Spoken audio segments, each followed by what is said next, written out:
Welcome to the 30-minute hour. It's the personal development podcast for the seven-figure entrepreneur who's looking to level up and become unstoppable. I'm your host, Eric Twiggs, your procrastination prevention partner. Joining me as always, you know him as the super CEO, the business strategist extraordinaire, and all-around good guy, Ted Fells. Season's greetings. That's right. We are in the heart of the holiday season. So All right, happy holiday to you. so if you're watching us right now, either you have already finished your shopping, you haven't started your shopping, or you're just not going to do any shopping. It's probably one of three. It's like one of three. But happy holiday. You know, Ted, it's bad when you have a book out on overcoming procrastination and you're known as the procrastination guy, but you're procrastinating on your holiday shopping. That's not always good. Oh yeah. Yeah, it's but I think I'll start. I feel like Ted, today is a good day to start all my Christmas shopping. There you go. All right.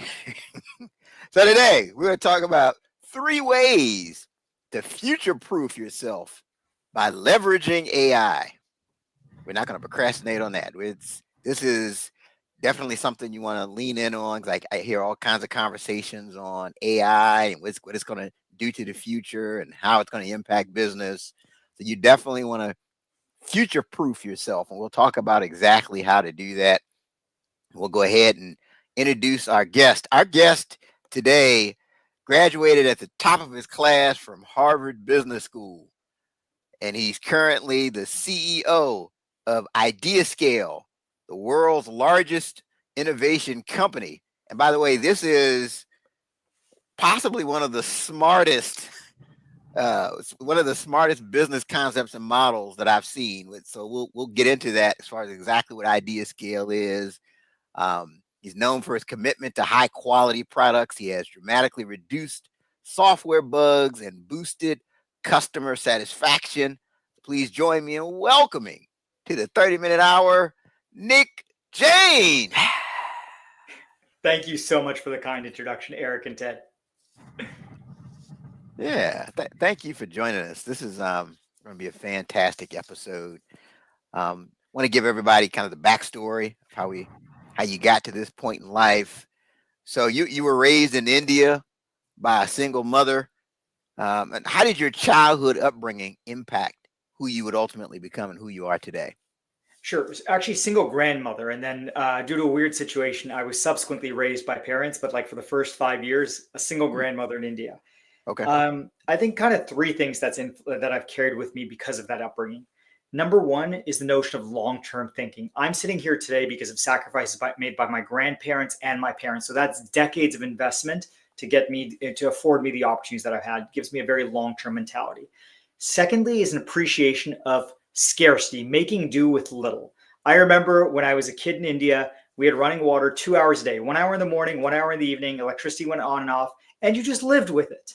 Right. And so today, if I live in a house that doesn't have air conditioning, it's not the end of the world. Life continues. And I have a great appreciation for both in my personal life and professional life of living with scarcity or discomfort or challenges. Right. It's just part of life. Life continues on.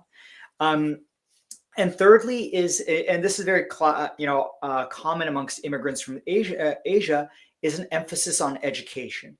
Throughout my life, whether it be high school or college, even now, I'm actually spending a lot of time learning about things. Actually, right now, AI, coincidentally, and investing in education because those benefits compound. Not only do they make you a smarter, more interesting, happier human being, but they also obviously help you professionally over the long run.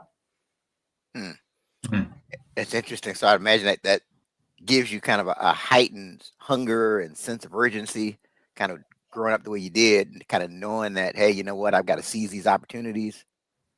Yeah, I wouldn't say a hunger, but an ability to see opportunities where other people see challenges, right? As an immigrant, or like as my, you just have to make do with what you have and survive. And being resource constrained and being successful goes part and parcel with being an immigrant. So today at IdeaScale, for example, or some of the other companies I've run, you're starting out with a finite amount of resource. You may have competitors who have more money, or you may be competing against larger companies, and yet you still have to figure out ways how to succeed, rather than just say, hey, they just got a $50 million investment. How do I compete against that? No, it's they got a $50 million investment, and I'm still going to figure out a way to beat them. Oh, that's good. That's good. Now, if you could go back in time to when you were coming up, kind of as yourself now, knowing what you now know, what advice would you give to your younger self? So the biggest piece of advice I would give to my younger self is, and this is professional advice, is go learn programming at a much younger age. So educationally, I went the pure math route. I studied all this cool stuff that is candidly not that useful in real life. I kind of shied away from programming it, earlier in my life, and I wish I'd learned it, because I'm now having to invest a ton of time to become a good programmer, because it's such a valuable skill these days. There you go. Learn programming. So here's what I found interesting. You actually fell into an executive for hire role, which resulted in you getting hired as the CEO in trucking and men's fashion and in the software industry. Like, how exactly did you fall into this role where people are just like, you're the CEO for hire? So Nick, what that really sounds like is, why we not just falling into positions? That's really what we're trying to say. Ted, I was asking for a friend, why we just didn't fall into that, where's that hole that you've fallen into? Yeah, well, there's certain holes you don't want to fall into. You don't want to fall into the ring as a professional boxer, because unless you're in great shape, you're going to get knocked out. So when you're falling into a nice position such as CEO, it's ideal if you are prepared for that position, right? Because again, using the analogy, someone puts you in a ring with Mike Tyson, you don't want to fall into that position, even if you're being paid $1 million for that fight, because you are going to get hurt. The same applies for my position, right? So I'd kind of put it in two ways. Number one, for the first 10 years of my career, I worked my butt off and learned how businesses worked. I worked at some of the top prestigious firms on Wall Street as a professional investor, advising billion-dollar companies and billion-dollar CEOs, and learning from them, as well as learning how these businesses work.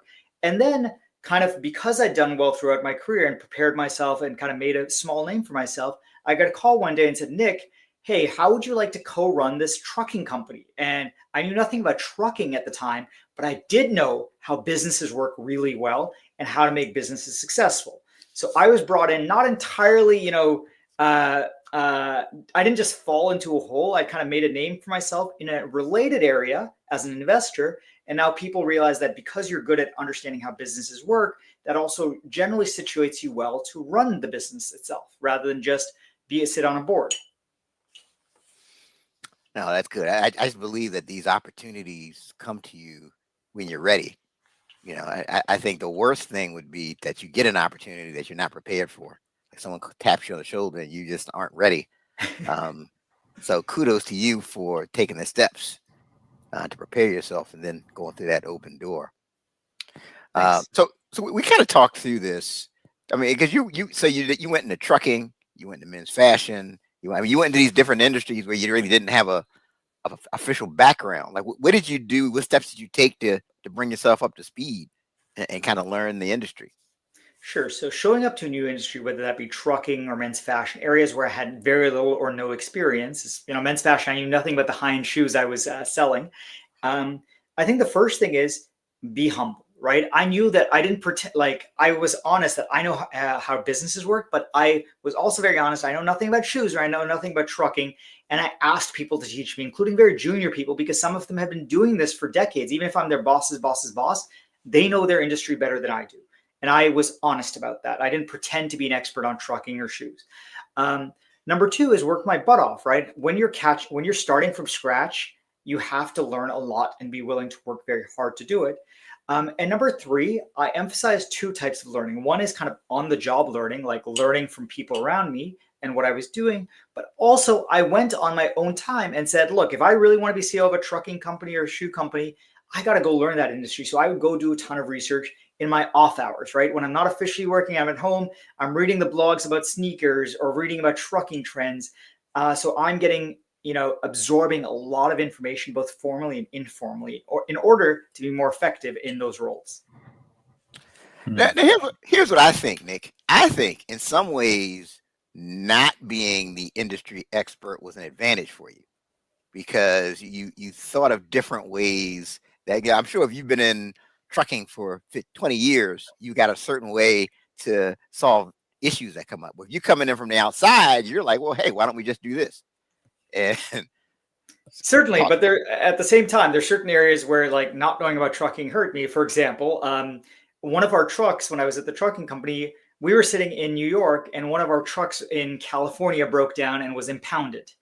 And the other executive who I was co-running this company with, he'd been doing trucking since he's 5 years old, right? His family was a truck, so he knew much more about how to like call up the impound yard on the other side of the country and get our truck, which had $500,000 of like cargo out, in a way that I didn't, right? I could negotiate the contracts, but I didn't know the language speak. I didn't know what sort of bonds needed to be done, how to get that truck out when it's 10 p.m. at night, the yard is closing up, but we got to get $500,000 of shipment to our customers. So expertise and domain expertise in an area does matter. I don't want to diminuate that. Let me ask this question, Nick. When it comes to each of these companies, right? Like this passion, right? There's certain things that you're passionate about, right? Like I'm sure there's someone that has a fashion company that's passionate about fashion, right? I'm sure there's somebody out there has a trucking company that's really passionate about trucking. So how do you kind of navigate in that world if you're not necessarily passionate about that product or those services of the organization?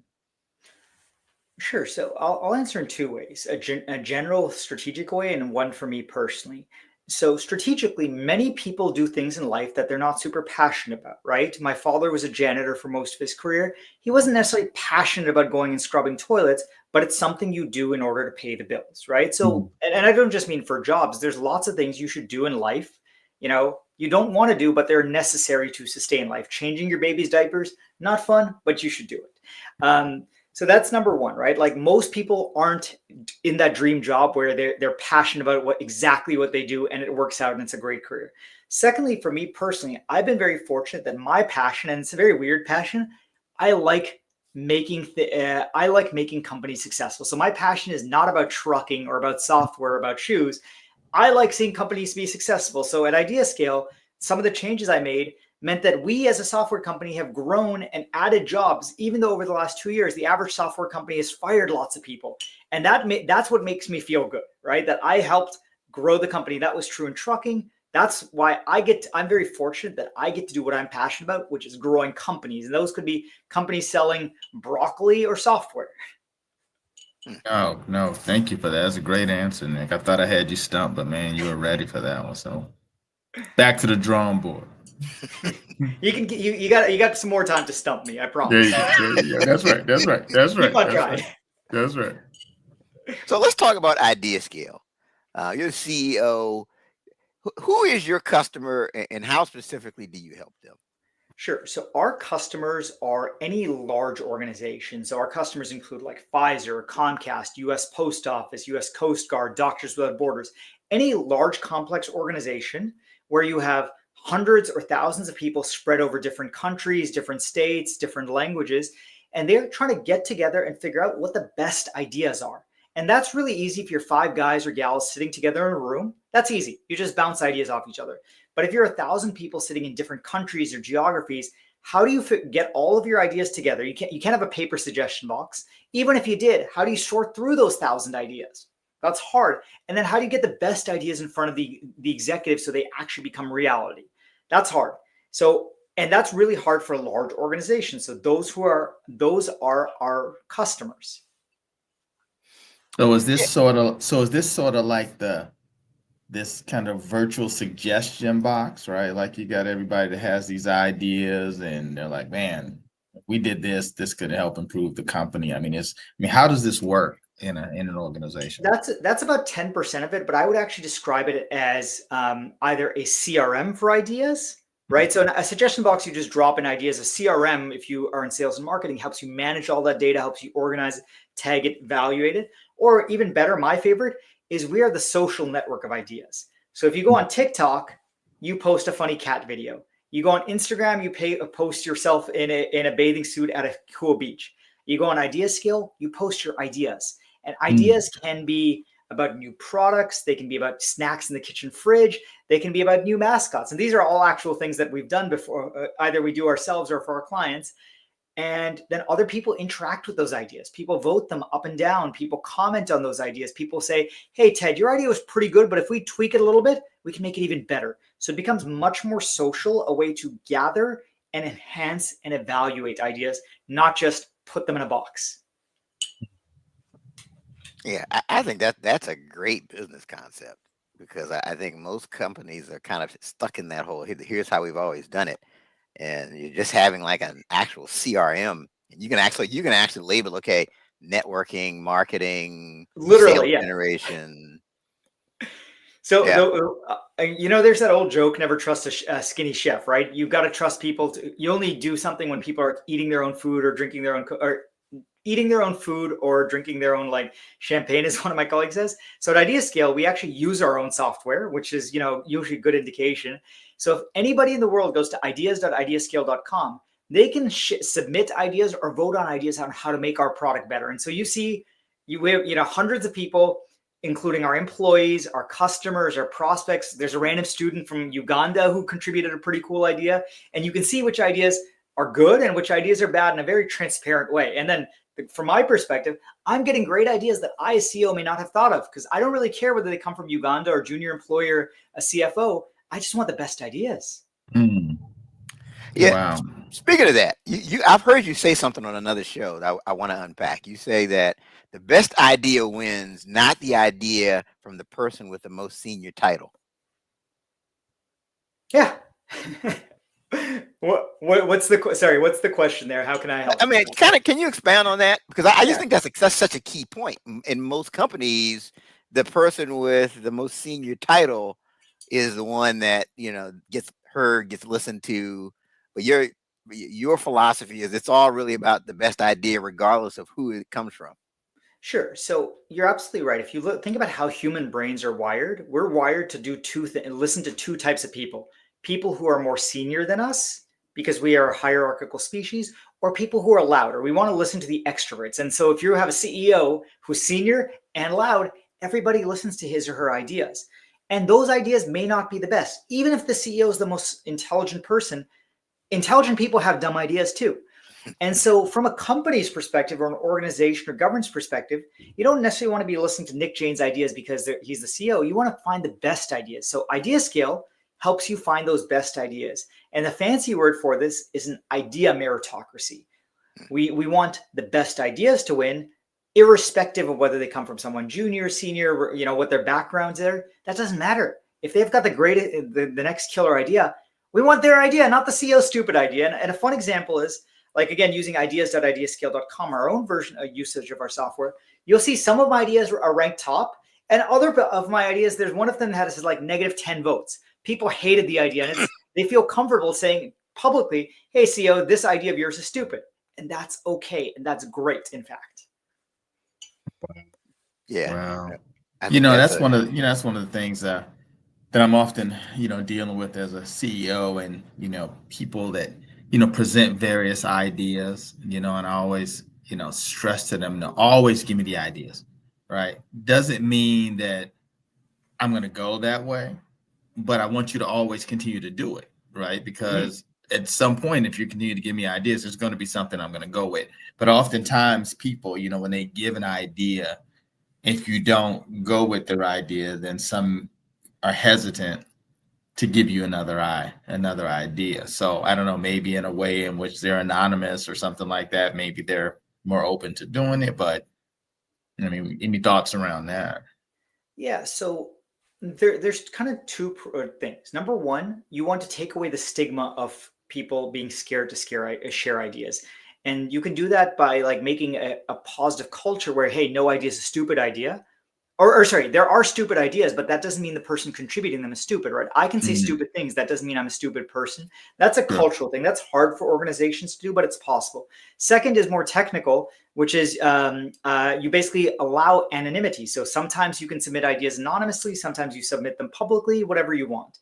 Those are taking away the negative sides. And then conversely, you can create positive incentives for people creating ideas. So take away the negatives and create positive incentives. And positive incentives include social validation. If Ted contributes 5 ideas, 4 of them people may hate, but one of them goes viral, that makes you feel good. That's why social media works, right? Like social media, most of posts, even of celebrities, just flop. They're dead. But you see the one by Selena Gomez that goes famous, or one by some random person in Vietnam.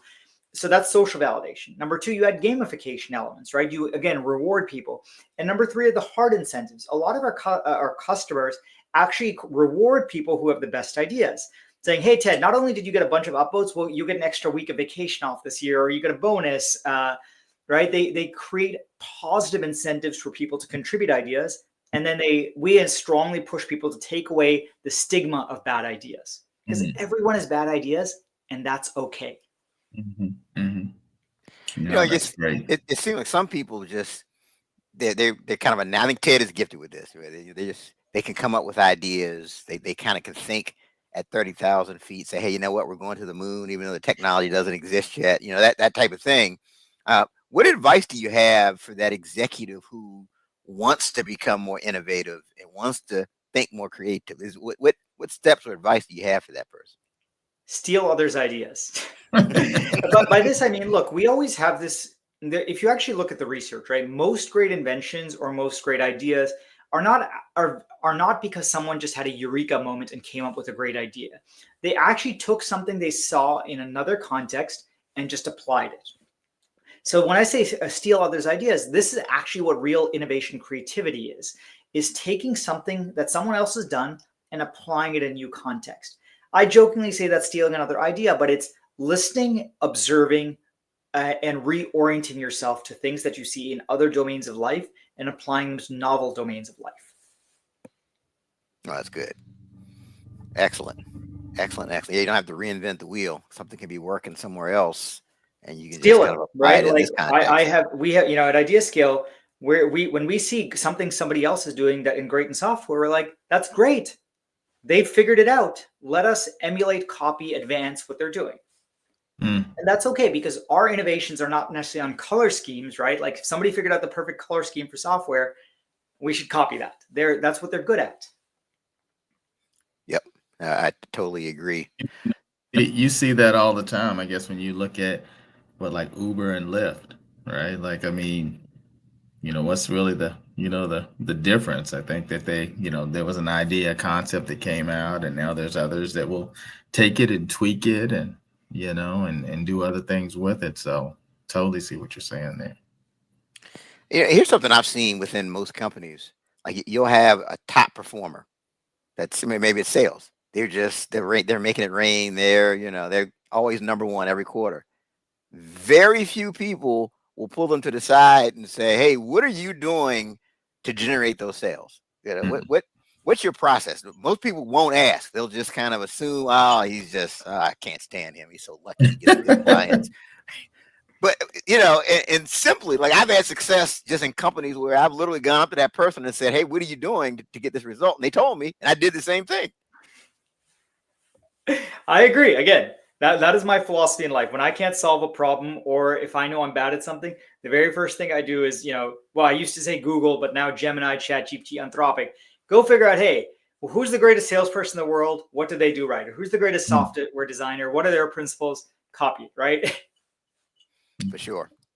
I just think that's an opportunity that's out there. I mean, there's no point reinventing the wheel. Find out who's having success and can you duplicate that.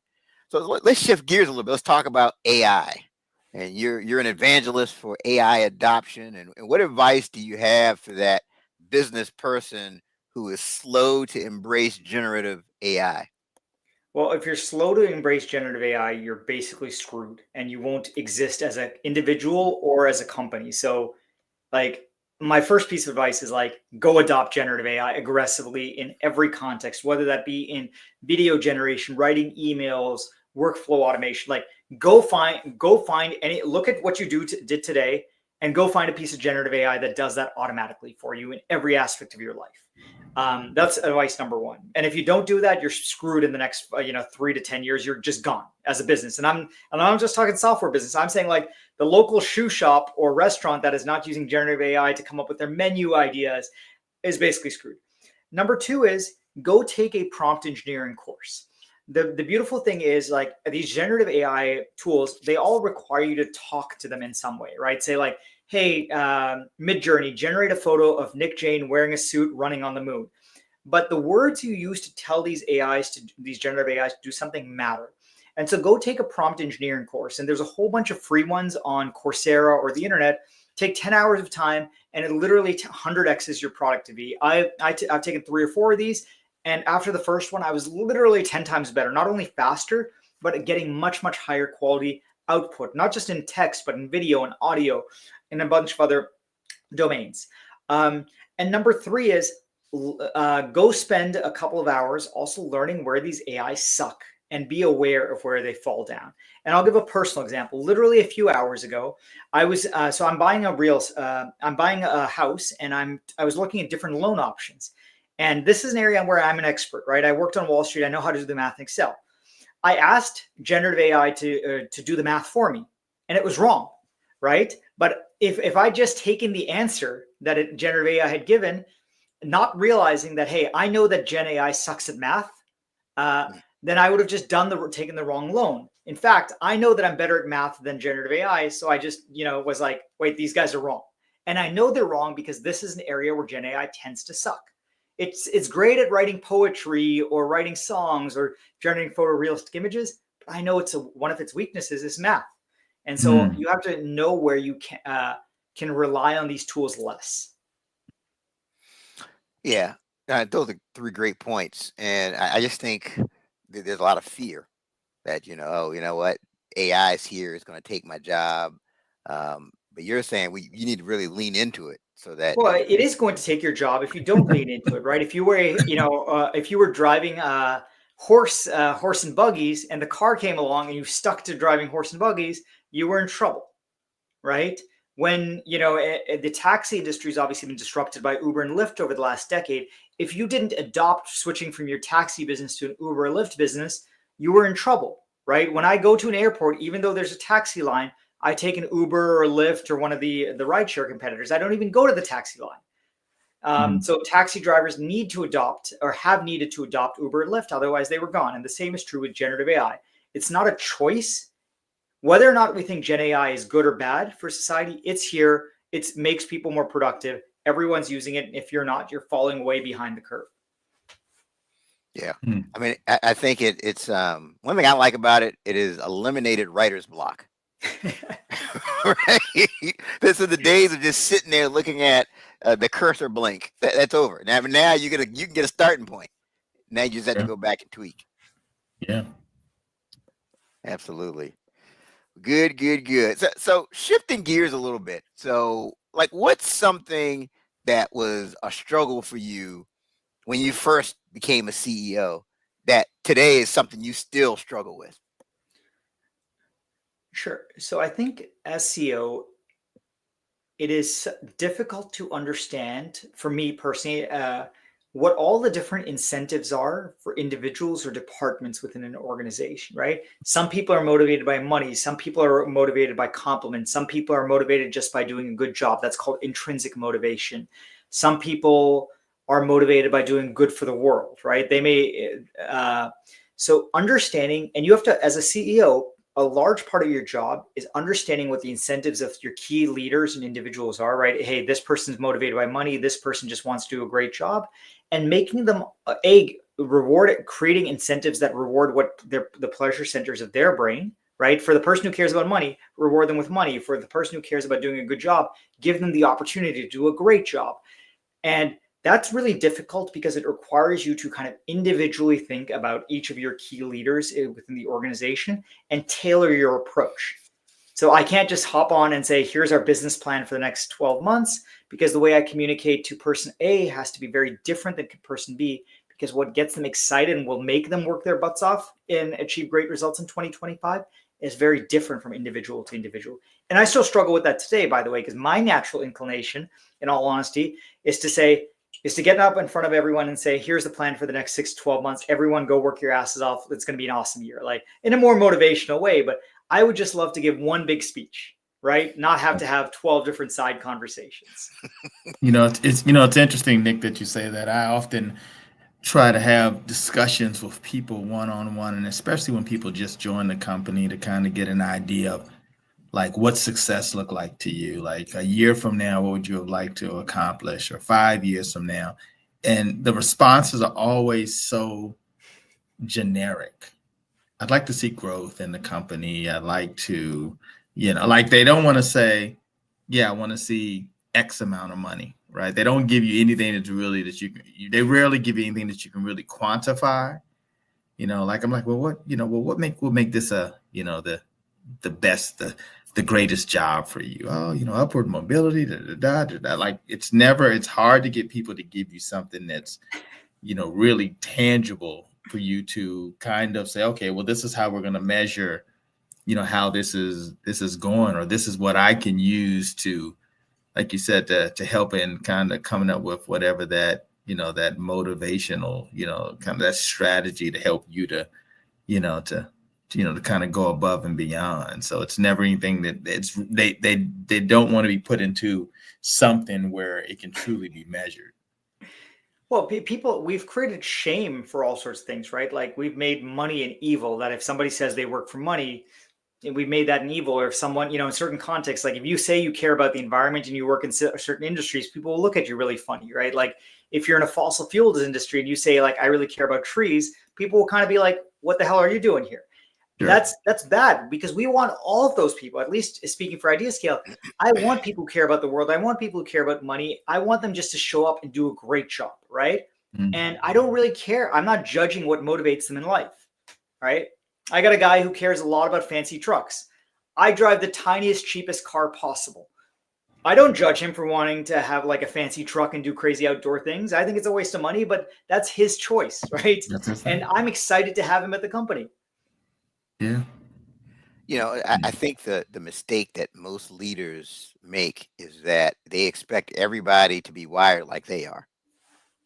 And I'm speaking for myself. I'm still coming to the real, like for me, when my feet hit the ground, I want to be number one. If there's a challenge, if there's something, I want to be number one. I want to be the best in the world at it.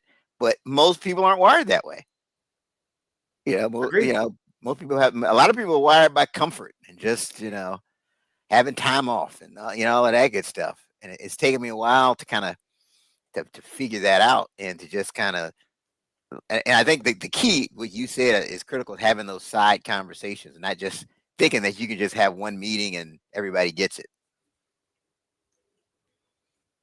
So yeah, for sure. I mean, this has been a fascinating conversation. I'm just curious, what's next, Nick, on the horizon for you? What's next? I think 3 things.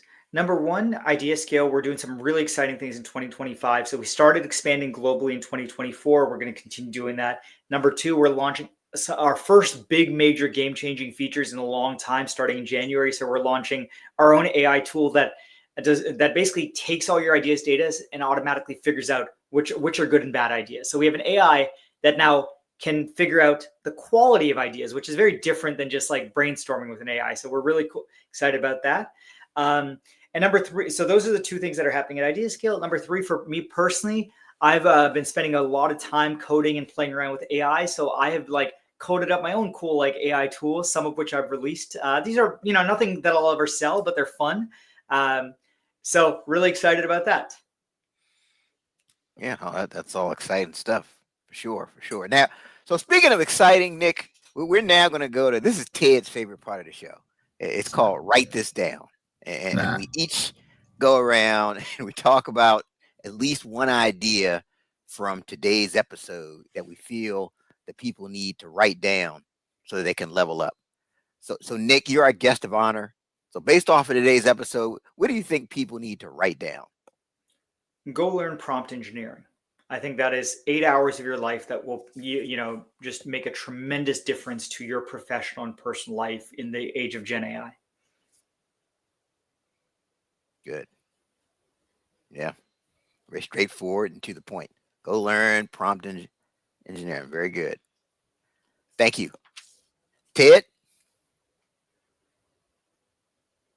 Nick, but let me just see what I can come up with on this. I just think the whole thing about ideas. I mean, I just think this is an amazing concept that you have here because, as I mentioned before, just getting people to just feel open to sharing ideas and continuing to do it no matter what the outcome is, right? And it doesn't mean, as you said before, that the idea may not have been not so great, but that doesn't mean that you're not bright, right? And so still, feel free to continue coming back with those ideas because again, there's many people that are not even thinking about how to make things better or how to bring forth innovations and things like that. So yeah, I just think that if you got those ideas, just keep putting them out there, and eventually something will stick. There you go. Yep. I think you just have to continue to put the ideas out, write that down. That's awesome. So my contribution to this segment, it goes back to that idea of the idea meritocracy. The best idea wins, not the idea from the person with the most senior title. And I think that to make that work, the person with the most senior title needs to be comfortable. And I know of organizations where sometimes ideas come up, the CEO gets aware of it and doesn't necessarily and runs with the idea without giving credit to where it really came from. Oh yeah, I'm this big smart CEO, but I think it's the ultimate sign of leadership when you say that, hey, Eric in the mailroom, I was talking to him and he suggested this and I thought it was a great idea and we decided to implement it. So now that sends a message. Go ahead. I agree with that. And again, the benefit of kind of a short plug for our software, the benefit of that, it's very transparent that Eric in the mailroom came up with the idea. And at IdeaScale, there's no ego. If the guy in the mailroom has the best idea or the gal in the mailroom has the best idea, that's awesome. We love the fact that they came up with a great idea, right? Absolutely. Yeah. And it sends the message to other people who work in the mailroom or other parts of the organization that, hey, you know what? I can submit an idea and he's going to listen and he's going to implement it. But I think you need to follow Ted's lead and say, hey, tell her just because you implement an idea doesn't mean I'm going to implement each and every one. Of course. No. We have hundreds of ideas that are submitted internally or externally to our software. And some of them are not great ideas, or some of them are good ideas, but we can't do them for a year or two. All good ideas get done eventually is the joke. All good ideas get done eventually. Excellent. Good stuff. Okay, Nick. So people are now chomping at the bit. So what's the best way for them to connect with you? Sure. 3 ways. Number one, if you want to get in touch with me personally, LinkedIn's the best way. Just DM me on LinkedIn. Number 2, if you want to see the random cool stuff I'm working on, my personal website is nickjain.com. I have a cool, version of Flappy Birds that I coded up a few weeks ago. So go play Flappy Birds. And number 3 is if you want to get in touch with IdeaScale, our website is ideascale.com. And by the way, our software is completely free for teams or organizations less than 100 people, no strings attached. So if you're an individual entrepreneur or if you're a team at 100 people at $1 billion company, our software is completely free. Go check it out. Wow, that's amazing. Ideascale.com. Make sure you check that out. So thank you, Nick, for sharing everything you shared today. And speaking of sharing, for those of you listening and watching, don't forget to share the show. Share the show. Share the show. That's right. Don't keep great information to yourself. Also, keep in mind that you can go to Apple Podcasts, Spotify, and any of those podcasting platforms and hit the subscribe button. And that way you'll never miss a future episode of the 30-Minute Hour. And I definitely want to thank Nick Jain for everything that he has shared and all the insights that he's provided to us. That's our show for this week. We wish you a happy holiday. And until next time, have a great one.